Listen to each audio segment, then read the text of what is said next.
Okay, we'll go ahead and get started. We'll call the August 3rd, 2023 Planning Commission meeting into session. Do we have a roll call, please? Yeah, Chair Clow, Present. Vice Chair Lawrence, Secretary Smith, Commissioner Faulkner. She called me and said that she is out of state on a family matter, so she's excused. Thank you. Commissioner Lucero, Here. Commissioner Morondo, Here. Commissioner Ryland. Is that how you pronounce your name? Commissioner Ryland. Thank you, Madam Chair. You have a quorum. Thank you. Commissioner Lawrence, will you lead the Pledge of Allegiance?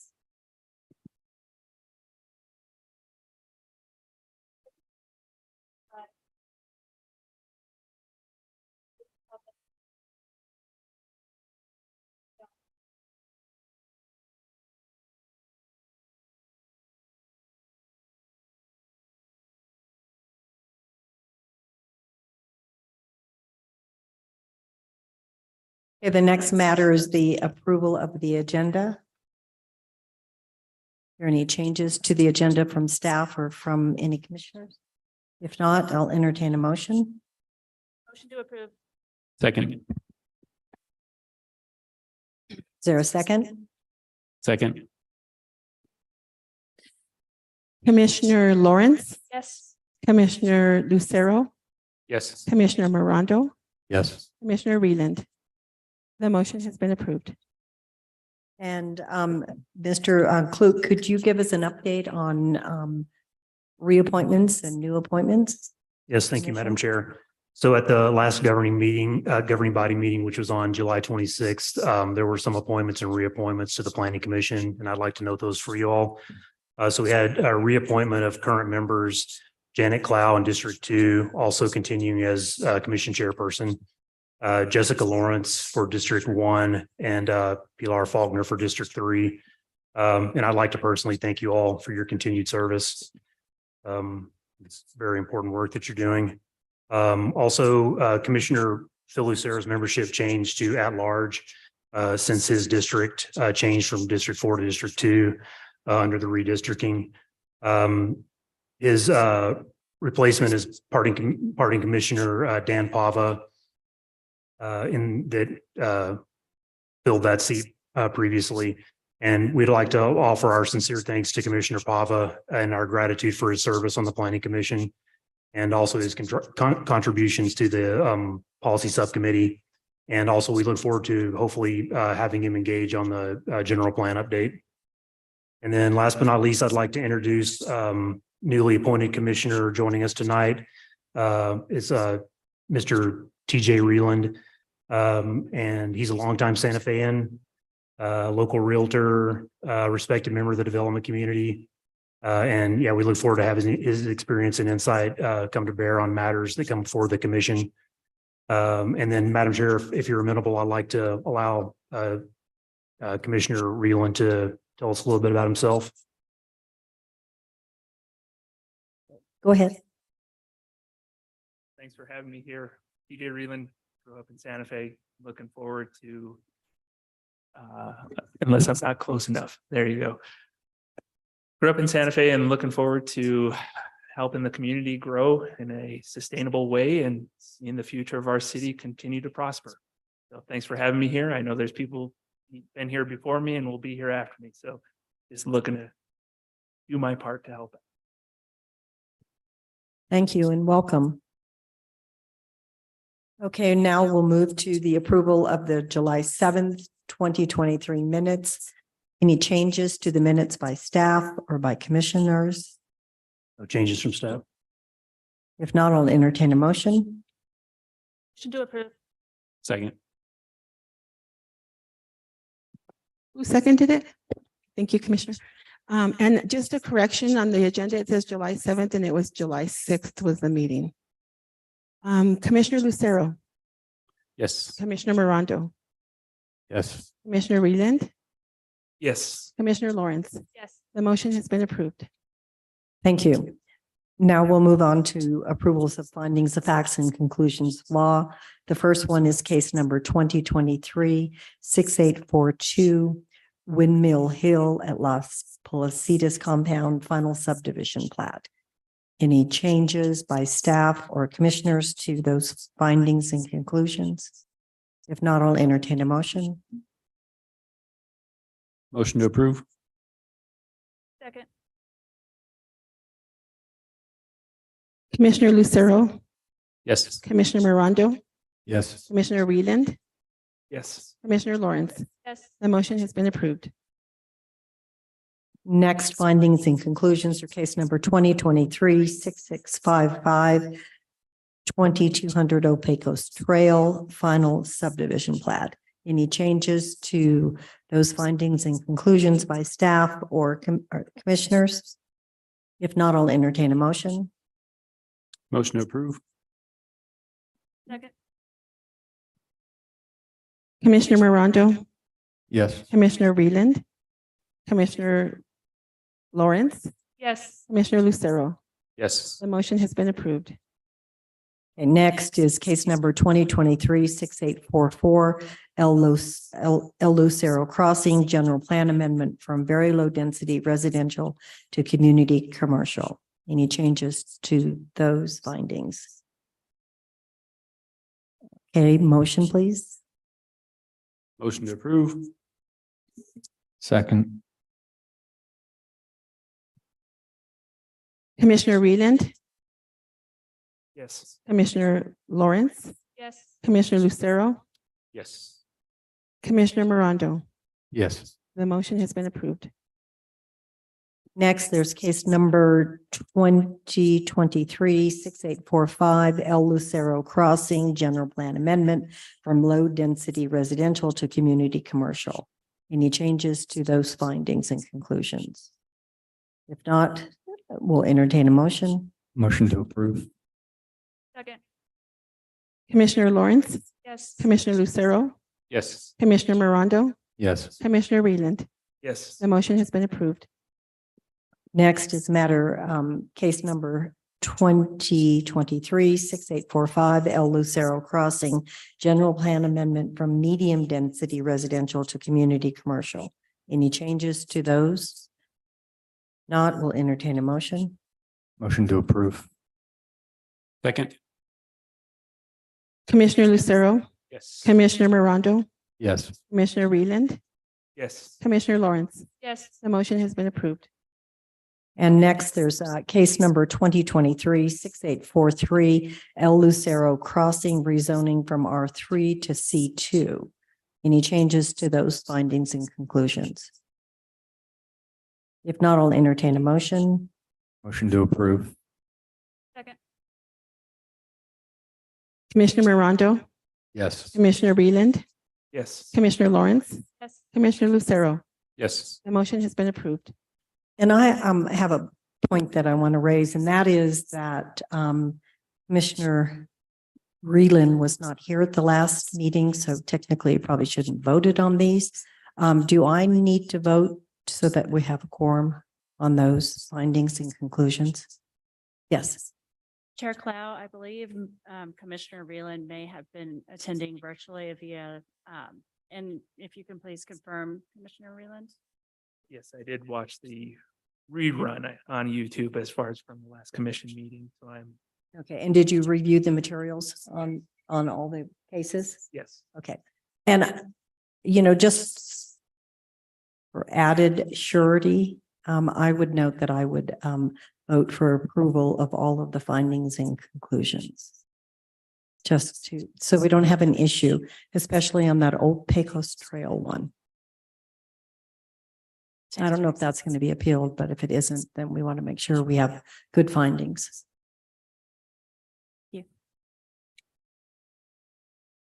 Okay, now we'll move to old business. It's case number 2023-6486, 3900 Constellation Drive Development Plan. Thank you, Daniel. Thank you, Commissioners. 1 second.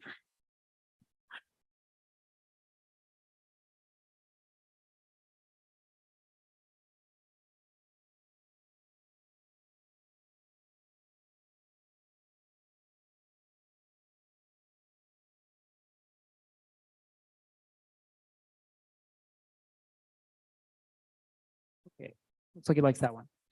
Okay, thank you, Commissioners. Chair Cloud, this is case 2023-6486. It's a development plan for 3900 Constellation Drive.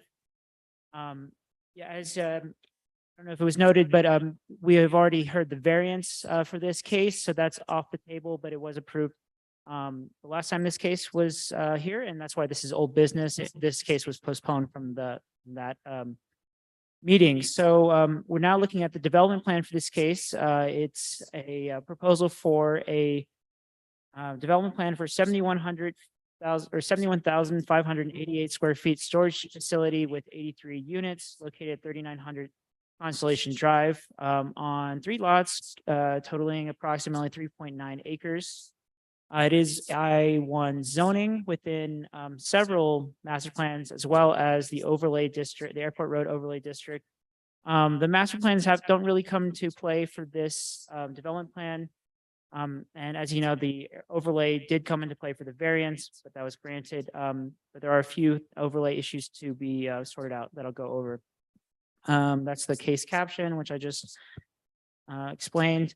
So we do recommend approval for this case, subject to the technical corrections and conditions of approval that are identified in my staff report. One motion will be required for the case, approve or deny the development plan, subject to the technical corrections and conditions of approval. So I don't think we need to go quite as deep into the background for the development plan, because most of you have already heard this background, and also it's not really relevant for the development plan. It was more relevant for the variance issues. But just briefly, back in 91, the subject was part of a Airport Road Business Park master planning effort when it was still in the county, I believe, and it was approved through the Extraterritorial Zoning Commission. So it was expected to be annexed in. It was also subject to the Swamp Southwest Santa Fe Community Area Master Plan in 2007. Then the subject property was annexed in 2013. There was a lot line adjustment in 2013. And then in 2017, the Airport Road Overlay District was amended. And that included the requirement for the 100-foot setback, which was granted variance for at our last meeting. However, I think that amendment also included requirements for streetscape, which is one of the conditions of approval I'll talk about here in a second. And then, as you know, on May 4th, the applicants were granted the variance for the Airport Road Overlay setback for storage uses. DJ or Commissioner Rhineland, excuse me, I'm already going casual with you. It was a requirement for so a 100-foot setback for storage uses along Airport Road that the applicants were granted a variance for. So their setback is now reverted back to the base zoning. Let's see, where are we at? So at that time, the development plan was postponed so that the applicants could address some of the conditions of approval and other issues we had, and also update their application reflecting the variance design granted. So this is the original submittal, and it's a little tough to see, but some of our issues that were part of the reason why the application was postponed included the trash container here was not to code. It was also within setback area and as well as these overhead power lines. So that's been corrected. There's several issues with there was a few issues not met with the Airport Road Overlay, such as the streetscape requirement. Excuse me. Also, the wastewater department was not given complete designs for the wash bay and other parts of the drainage issues. So those were all worked out in the subsequent months and have since been addressed. And I'll go through the changes here in a sec. So this is the updated submittal. As you can see, the trash container here has been, can you see my cursor? No, you can't. Has been moved. And then also there's been added some benches along the Airport Road which helps satisfy the streetscape requirement. In addition, we went through several iterations about where to put things like bike racks and additional open space. All of those issues have been resolved. So let's go through those now. So the applicant did amend their architectural design. However, they still don't quite meet the architectural points. So we've asked them to work with us on a condition of approval to meet those architectural points. The main issue we found was that not all of their roofs were flat as they indicated on their application. And so they needed to add flat roofs to certain areas. And then doing so, they could meets a few extra points where they needed to be fed up. The other issues we still have is the streetscape plan, which is a requirement for benches along Airport Road as part of the Airport Road overlay. And we've decided to address that through an alternative means of compliance because the doing it by the letter of the code would actually be pretty unfeasible. I think it would be almost 14 benches along Airport Road because it's based on square footage of building area. So we still want to work with the client to or the applicant to make that that bench area usable, but I think 14 would be overkill and just not useful anyway. So that's something we're still going to work on through a condition of approval. Otherwise, the applicant has received archaeological clearance as of today, recently. Yeah, so that's off the table. The dumpster enclosure has been moved and approved by the Environmental Services Division. The applicant has met the open space standards, which they had not met as of the last meeting. The applicant has also provided all of the detailed drawings for the RV wash bay and dump stations that have met wastewater standards, and they've signed off on that issue. And they've updated all of their plan sets to reflect the changes, which at the last meeting, some of the plan sheets were inconsistent, showing various states of revisions.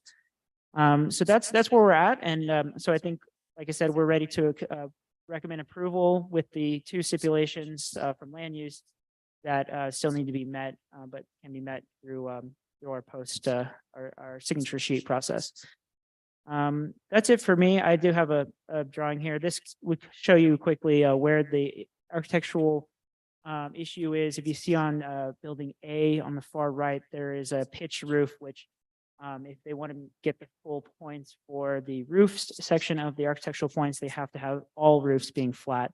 And I believe they've already removed these pitched, what would you call them, overhangs over the garage doors, or at least made them flat. So that's one step closer there. So I'll now hand it off to the applicants unless you have any questions for me. Thank you. Any questions of Daniel? If not, we'll move on to the applicant.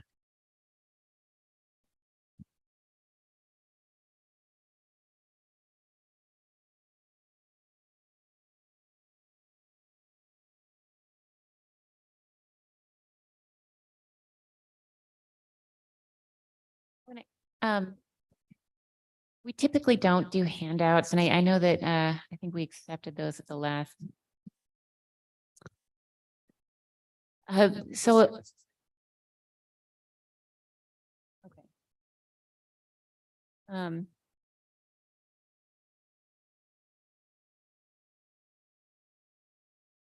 It's just the only reason I point out is because we closed the public comment period at a certain time, and so no, I'm sorry. So I'm just saying it's like my understanding is that we like to not have additional documents being submitted, but I think that if it's the exact same document as in the PowerPoint, then that should be okay if that's all right with the chair. I think it's fine. Thanks. Do you swear under the penalty of perjury that the testimony you're about to give is the truth, the whole truth, and nothing but the truth? Yes. Thank you. Please state your name and address for the record. Yes, my name is Nathan Manzanares. I'm with New Mexico Land Solutions, and we are located at 915 Mercer Street, Santa Fe, New Mexico. Sorry about that. Can everyone hear me? Okay, perfect. So I'm going to share screen here. Daniel, can you help me out here? I don't know why this isn't going on.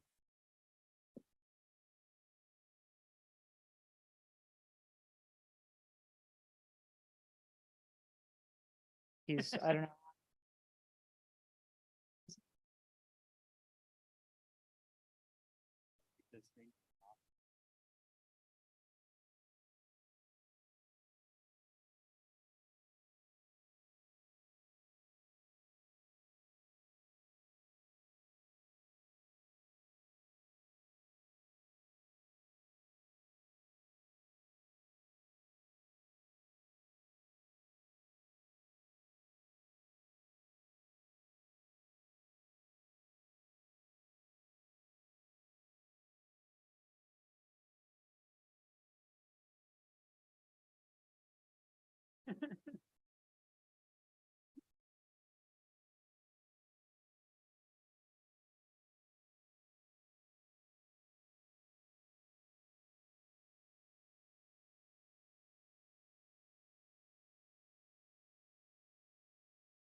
Stop.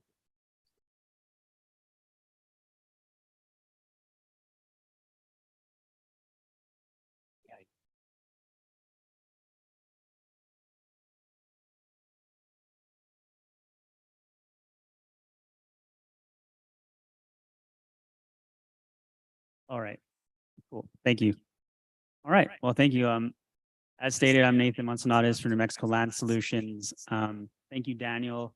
I think you did a good job of explaining the history of the project. I'm just going to give a brief presentation of the handouts that were given to you. Just want to say thank you to staff for their dedication and hard work on this project and working with us and the applicant. We've gone through a series of changes and staff's been really accommodating to meet with us and get those changes corrected to move forward. We're also in agreement with all of conditions of approval from staff. And we will continue to work with staff to get this project approved and ultimately built. So Lux Locker Santa Fe. It's located on Airport Road via Constellation Drive and Airport Road, adjacent to the Tractor Supply. As Daniel stated, it's 3 separate lots that will be consolidated into one lot. Can everyone hear me? Okay. Upon approval of the development plan. As stated in the last meeting, the Lux Locker product's very unique. It's actually, they're privately owned units that is controlled through an HOA. So all of the landscape that we're proposing will be maintained privately through the HOA. So that's a good incentive. There's very low traffic to the site and only owners are allowed to access the site. They come infrequently to pick up their RVs or boats to go on vacation or go out for a weekend trip. And there's also 24-hour security camera monitoring and a gated entrance. As Daniel stated, we revised our site plan to be compliant with the city code requirements.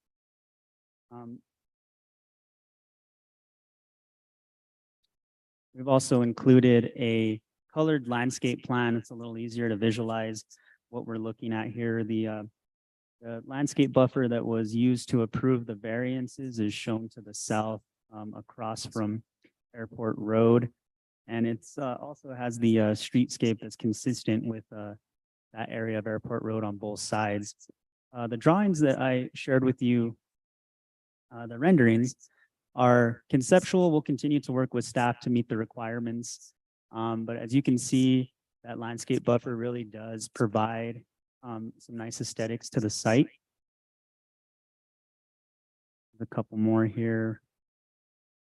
And this is a conceptual rendering that we have of the proposed benches. The benches will front Airport Road and be located adjacent to Constellation Drive. As you can see, I'm gonna show one more. Unfortunately, this one didn't make it into your packet, but it's just a zoomed in version of the seating area. So there's a pretty substantial amount of trees located in there, as well as landscape and a covered receptacle as well with 3 benches. As Daniel stated, you know, per the size of the square footage we're proposing, it would be upwards to 14, 15 benches. And I believe we can achieve the alternative means of compliance with this design or add, you know, 1 or 2 more benches if need be. But we feel like this is a functional area for the site, being that it's not too close to Airport Road, but still within that landscaped area. And with that, that kind of concludes my presentation. Thank you all for your time, and I stand for any questions. Any questions by commissioners before we open up for public comment? Commissioner Lucero? Thank you, Chair Clow. My only question is with the benches. I mean, I didn't realize that they would be kind of offset from the road. That might invite folks to, you know, come into this area. And is that something that is invited, that the public come in and Well, I be a think part of this area? Madam Chair, Commissioner Lucero, I think that actually may be an intent of the airport road overlay, is to provide for a communal space for the community. I could let staff further evaluate on that, but I think, yes, this is an area for the community to utilize. As stated, the owners of this facility, you know, it's not going to be heavily trafficked. And I doubt that they'd want to go sit out there after, you know, getting their RV ready to hit the road. So it'll definitely be geared towards the community. Okay, thank you.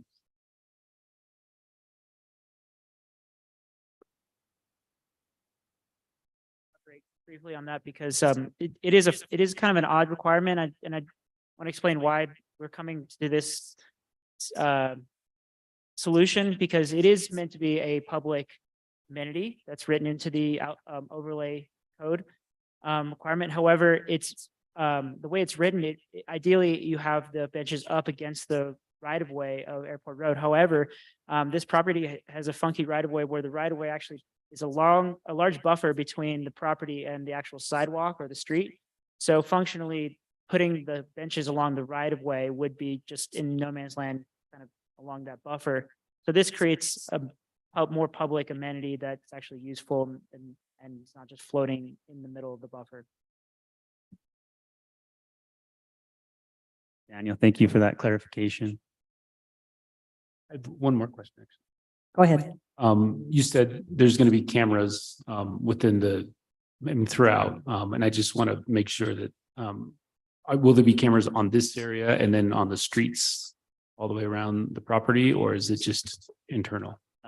Commissioner Lucero, I believe the cameras will be geared internally to keep eye on the property. There's 2 gated entrances that are only accessed via the owners. But I don't believe, there may be a little bit of spillover on the entrances, but other than that, they're not going to be, you know, recording any of the public streets or anything like that. But the entrances perhaps would be. This is actually the secondary entrance. The primary entrance is to the top near Goonie Bird Way. This is actually the entrance, secondary emergency access entrance to be leaving the site or used in case of emergency. Due to the size of that we're proposing, we needed two entrances. All right, thank you. Any other questions? Madam Chair. Commissioner Morondo? Thank you, Madam Chair. Is any of the landscaping shown existing? Commissioner Morondo, no, it's actually, I do have an aerial of the site. It's pretty bare right now. It all was keyed as new. So in terms of age of growth, what you're showing, would you have an idea of how long in the future we're seeing right here? You know, I'd have to unfortunately defer that to our landscape architect, but based on the type of trees that are being proposed, I'd say that, you know, we're putting definitely some pretty significant trees in there. I can't really give you an approximate. I don't want to beat you up too much on it, but it's a long time. It's a very long time. Because you're talking about The large willows there are 2-inch minimum caliper, and then the cedars are 6-inch minimum, it looks, or wait. We're looking at 6 feet tall minimum, I think. That is, Commissioner, that is correct. I guess what I'm more pointing out, not as much a problem with the case, but in general, it's great to bring in renderings. I'd rather they be closer to the truth, Got it. like a third of the truth, at least, instead of. Yeah, no, I definitely think that renderings help visualize and we'll note that. Thank you.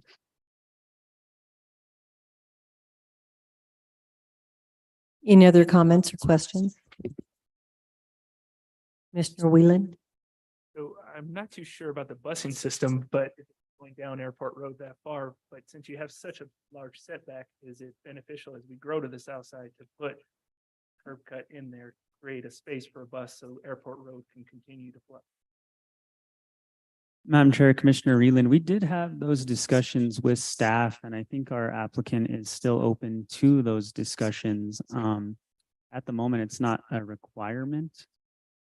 And that's also state highway right of way that we would have to get a break in that state highway right of way and get permission from DOT.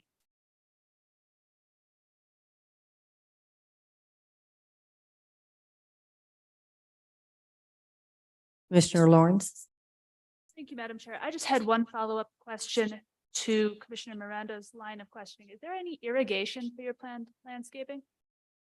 Madam Chair, Commissioner Lawrence, yes, we have submitted an irrigation, or we will be submitting an irrigation plan with the full vertical construction permit.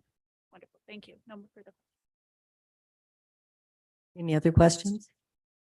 If not, we'll open up the matter for public comment. If anyone here is here from the public that would like to comment on this matter, please come forward. Doesn't appear that anyone from the public is here to comment. Is anyone on Zoom? Chair Clow, there are no attendees on Zoom. So we'll close the public comment. Any other comments from commissioners or questions from commissioners? If not, I'll entertain a motion. Motion for approval. Madam Chair, in the matter of case 2023-6486, 3900 Constellation Drive Development Plan, I'd like to make a motion for approval with all staff's conditions of approval. Second. Commissioner Reland, Yes. Commissioner Lawrence, Yes. Commissioner Lucero, Yes. Commissioner Morondo. Yes. The motion has been approved. Thank you, Commissioner. Thank you. We have no new business. Next, we'll move on to staff communications. Jason? Madam Chair. So while we have Daniel Alvarado here, we would like to provide you all with a quick update on the status of the land development code and also the general plan update. Thanks, Jason. Members of the commission, Chair Clow. Yeah, so we have some things to report. So big ticket items. I'll start with the land development code. We do have some deliverables coming, hopefully in the next couple days from Clarion. First, I think we've noted before, they've given us an issues report, which was a staff copy that we've kind of beat up. And that was a consolidation of all of the comments they received from the surveys and the interviews they did. So we're getting a final draft of that, but at the same time, we're also getting our staff draft of what they're calling the assessment report, which is going to be a fleshed out version of the issues report that's going to have a lot more meat on the bones in terms of recommendations and actual, they're saying like a narrative and kind of a direction for the city. So this will be sort of the first major deliverable that has recommendations and for amendments. This assessment report is going to be focused mostly on phase one. As you know, we're still in phase one of the project, which is the non-substantive issues. However, I believe it will also contain some recommendations that will go into phase two, or at least identification of policy items that will be deferred to phase two. So those are, that should be coming soon. Once we receive that, we'll do our staff review and make sure that everything we want to be covered is covered and everything makes sense. And then we'll release a public version, hopefully in about a month from now, and anticipation of some open house events coming up in September. So in September, we'll have another round of engagement. The week of September 20th. Let me see, what is the first Monday of that? So we have, it's the week of the 18th, but the Clarion team will be in town starting, I believe, the 20th. So we have a few events booked. Excuse me. So first we'll have a open house. Well, first we'll actually have our kickoff working group meeting, which is another thing we're getting kicked off this week. So there's two working groups for the code. One is called the Citizens Advisory Working Group, and the other one is the Technical Advisory Working Group. As you can imagine, the citizen is more focused on public input and kind of broader policy issues, while the technical group is going to be focused on the nuts and bolts of what we're changing. So those two groups, actually, I sent out an invite today to the potential members, and so we're hopefully going to be getting that list together, and we're including members from the commission, including Commissioner Sheb and Commissioner Lawrence, sorry, Commissioner Miranda. Again, I'm using the first names. Excuse me, Dr. Sheb. Anyway, and then so we'll have our kickoff meetings for those working groups on the 20th and then the 21st, respectively. On the 20th, we also have an open house event, which will be a public presentation of the assessment report. So that'll be, again, kind of the first time we're going to have the public really see the direction of the code project. So that's going to be a big moment for us, and see what what the reception is and what direction we're going to head.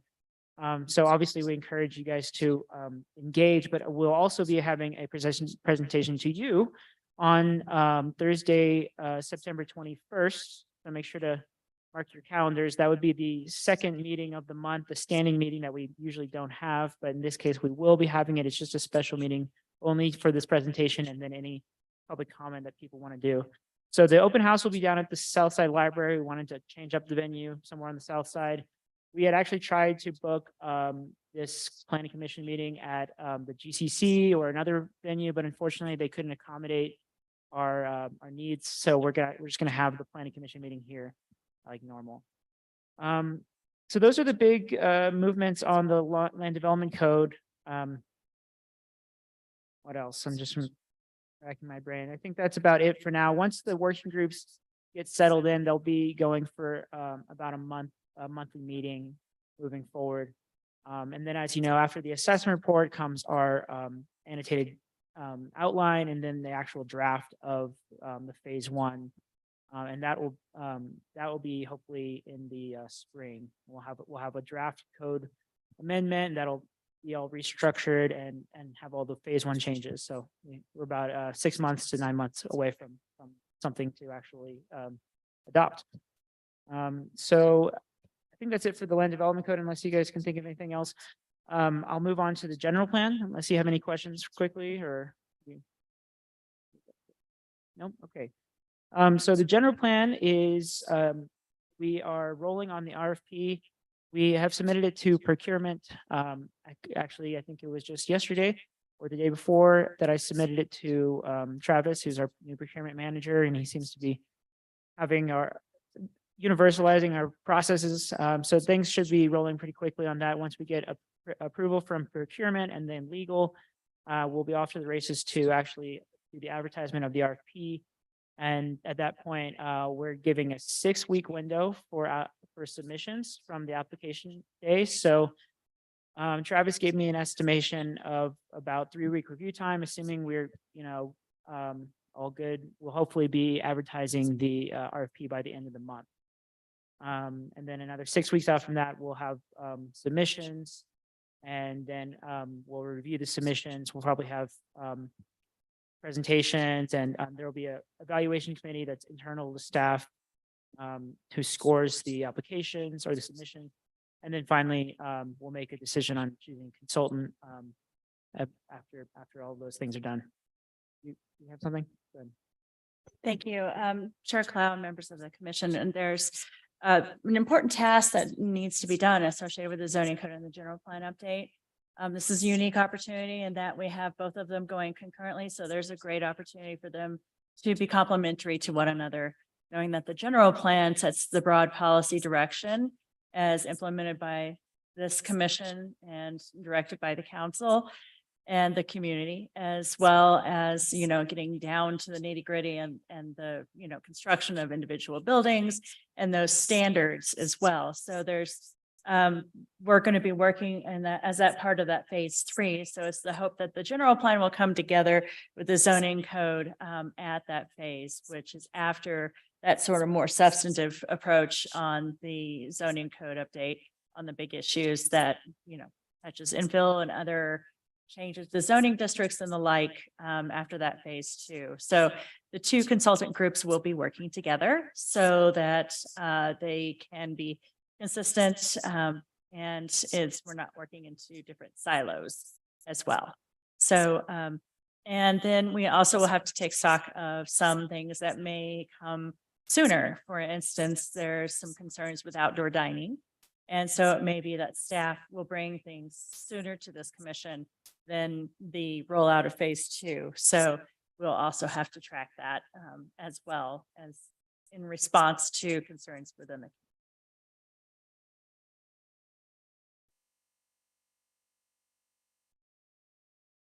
Any questions? Commissioner Lucero? Thank you, Chair. Just in reference to what you said, that there may be certain measures that come to us quicker than when this laid out.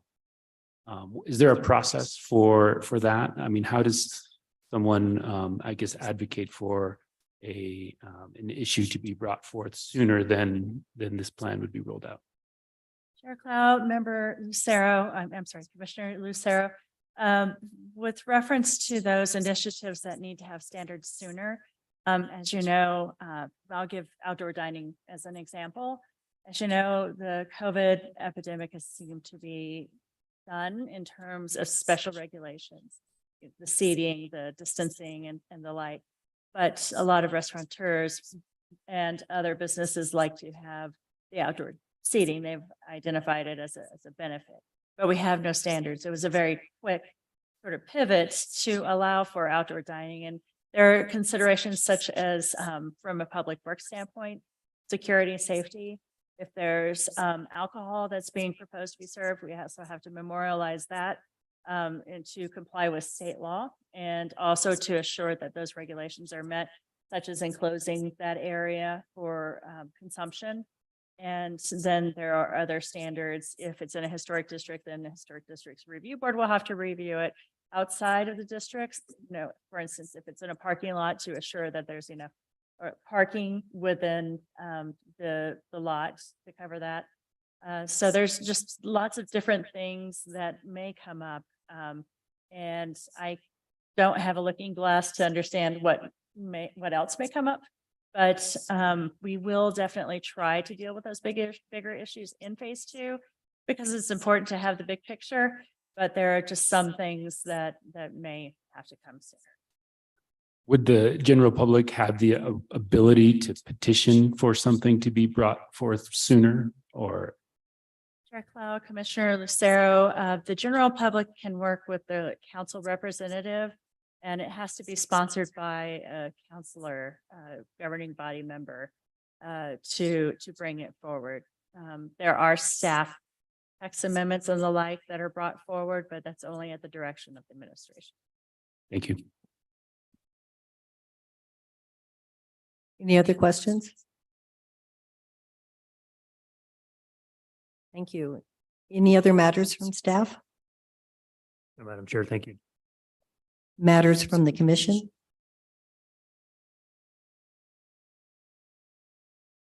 Okay, I think we're adjourned. Thank you.